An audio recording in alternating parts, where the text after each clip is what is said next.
But something far more extraordinary seems to be happening. When attacked, pufferfish release a neurotoxin.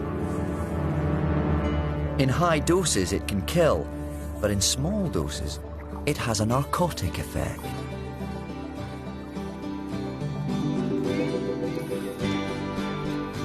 It seems to be affecting the dolphins.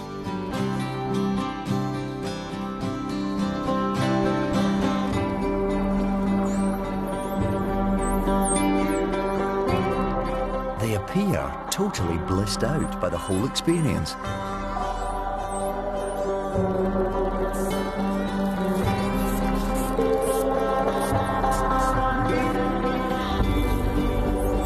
And remarkably, all take turns in passing the puffer around.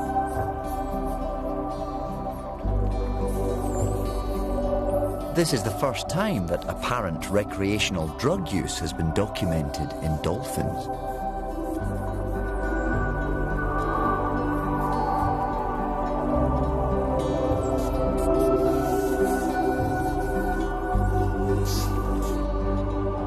With the dolphins otherwise engaged, the puffer deflates.